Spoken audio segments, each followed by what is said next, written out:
Hello, everyone. Welcome. Thank you for tuning in to Legacy Now Coaching YouTube and the Road to Medical Sales podcast. I'm here with Trevor, who just recently broke into the medical sales arena. He's been in the mix for a while. And my first question is, how did you break into the medical sales industry? Just tell us your story. Yeah, I was playing sports my whole life, and I've always kind of known about medical sales and, the industry, the potential, the rewards, the work that you have to put in, and it kind of goes hand in hand with what I've always done. And so I was with another job, and it wasn't exactly what I was looking for, so I started applying to, hundreds of medical sales jobs, and that's kind of how I got in. I just started clicking on LinkedIn and every other, I think it's called MedReps. Yeah. I was on MedReps, and I just kept firing off, and I was like, someone's going to take one of these. Someone's going to give me the call. Someone's going to give me a chance, and then I just got to run with it and prove it from there. Yeah. You weren't getting much, right? When you were going through that process, like it was crickets. It is, it beats you down a little bit. Yeah. You just gotta, it's like in any sales job, you gotta be able to take the no's and learn from them and just keep pushing forward and keep going. So that's what I did. It's just like I said, it comes from sports or anybody who's competitive. It's like the more you're told no, the more you want the yes. So that's kind of how I took it, and I ran with it, and I was very lucky and fortunate to end up where I'm at. I couldn't tell you played sports. I mean, yeah, I know people always ask me if I swim or played tennis, but yeah, I had to do like 25 push-ups before he got here, just so I looked presentable. I saw it. Is this a smaller size jacket? Yeah, you kind of flex on me? It is. I had to get a little bit of a pump going on. Yeah. So, what are your recommendations for others that are trying to break in? Just don't.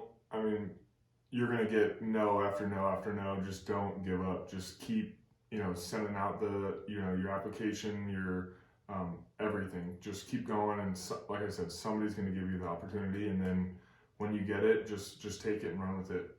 I love it. Yeah. What about in the interview when you were in that process of sitting down in front of the managers and? Yeah. Did you do anything different to kind of differentiate yourself, do you feel like? I feel like in some, I actually had interviewed with Stryker months before I'd taken my last job, and I kind of went with like, what are they going to want to hear? Yeah. Like trying to think about what they're going to want me to say and what's the right thing to say. And when I took this, I got to interview with Wright Medical.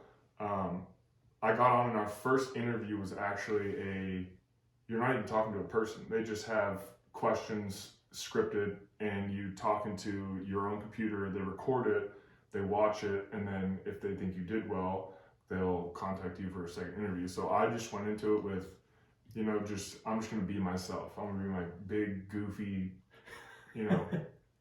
weird own self. So I did that, and I just showed my personality, who I really am. And it's funny, in my interview, I think our manager, Dave, brought it up how I was talking and I was like saying we, like I was already a part of the team. I was like, I'm not saying awesome. We can do this. And then I stopped myself in the interview and I go, why am I saying, I'm not part of the team yet. I'm like, why am I saying we? I was like, well, I'm going to be a part of the team, just wait. And, I think when I was hired, in the next interviews, he was saying my personality really showed, and it showed that I wasn't nervous to talk to a camera or talk to somebody else. You just got to be yourself and just run with it. I mean, if you're not confident with who you are, then you're not going to be able to fool anybody else. So that's kind of what I've taken my motto after, is just be myself, and people will either gravitate towards you or away from you. So you can't control that. You just got to be yourself. Yeah. I love a little goofy. You have to be goofy in this industry in order to be able to cope with the crazy long hours, and you just got to have fun with it. And I think that's the biggest mistake that people make when they do those interviews in front of the camera, is they just get too stiff.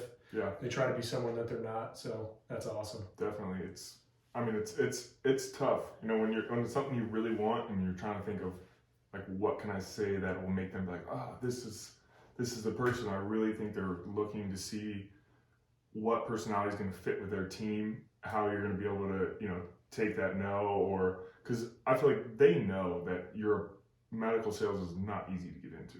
So they know that you're applying to hundreds of jobs, at one time. And, if you just keep pushing and keep going, it's ultimately going to come back around and do well for yourself. Yeah, I love it, man. So you've been with Wright Medical for a while. You've been thrown into the mix.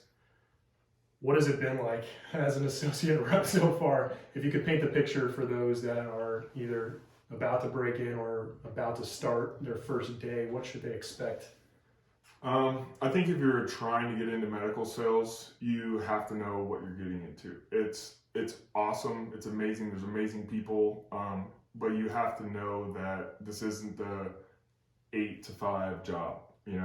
Since I've started, I don't, on a weekday, even multiple Saturdays, you know how that goes. You're not sleeping in past 5:30, and then you're coming home between 5, 8, sometimes later.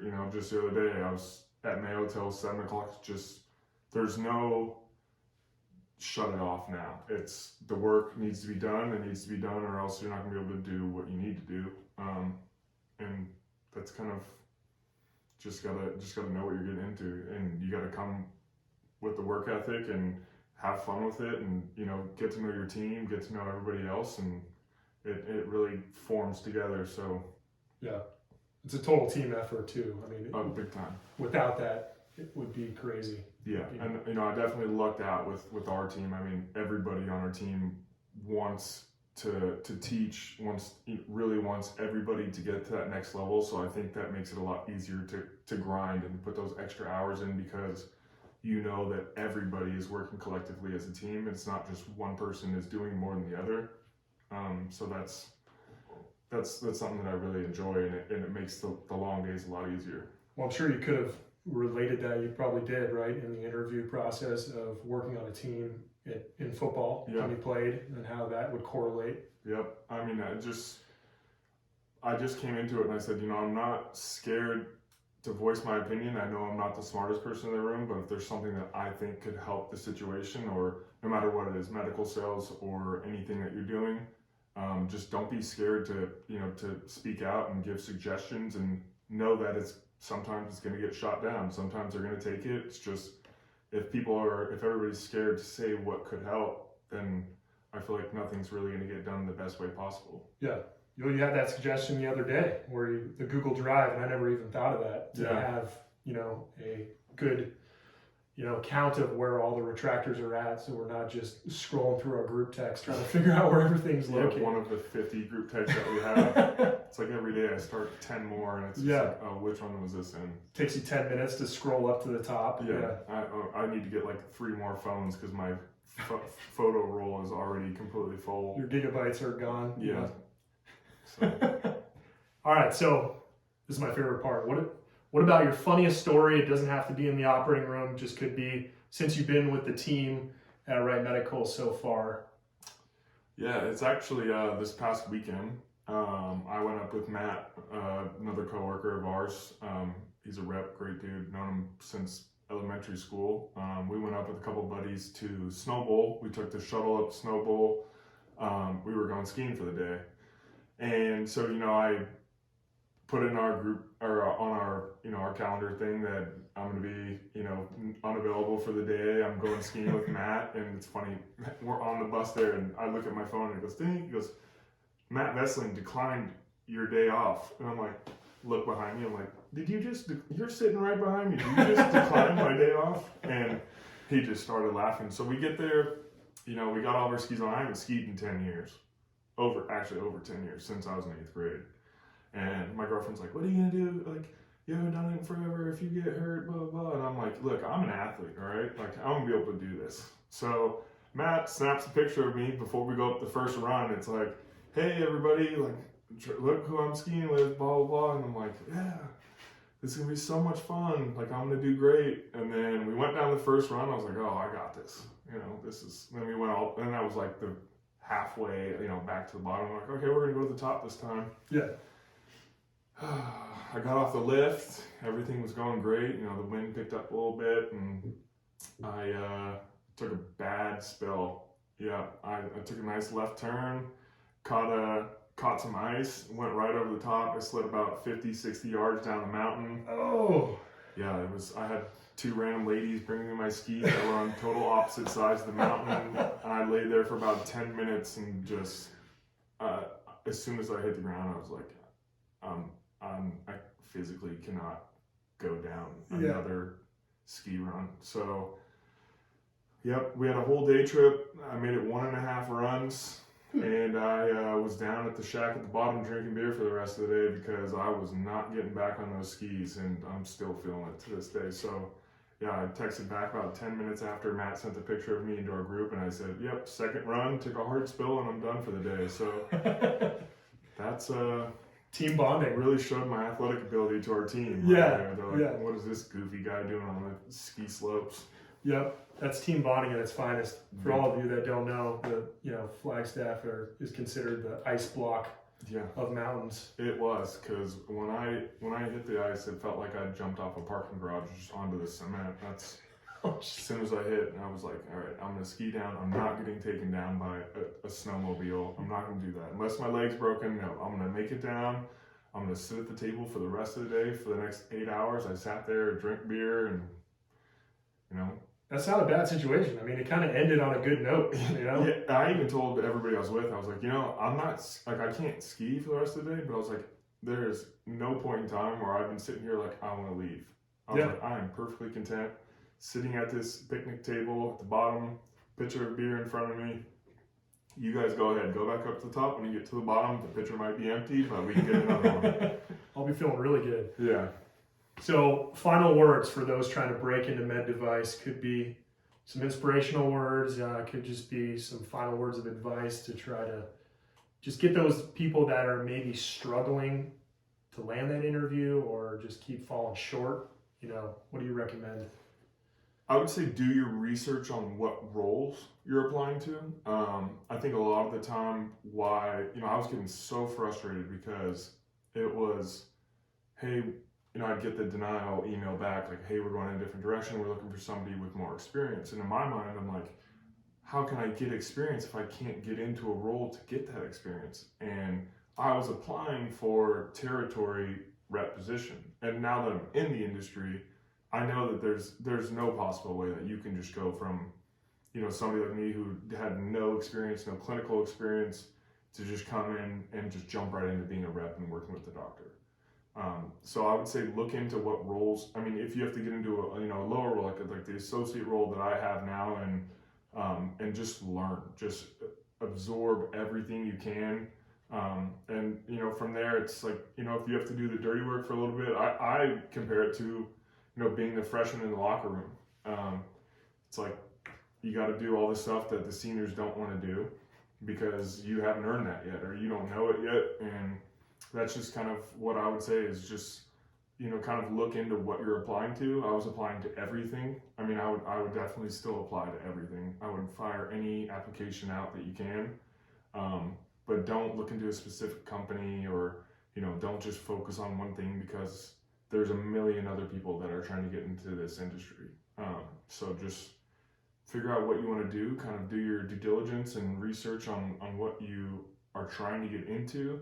And just don't give up. I mean, if this is really what you want to do, it took me 4 months to get an interview, and I know it's not fun, but if you have to do something else on the side until you figure out, I was working at a golf course just because I knew that I needed to continue making money, and I knew that wasn't what I wanted to do for the long run, but I just knew this is what I wanted to do, and the opportunity would present itself at some point. And when you get it, just be yourself and take it and run with it. No, I want to make a point here that you touched on. So when you're applying, look for those associate sales rep roles. That's going to take you to the promised land a little bit quicker.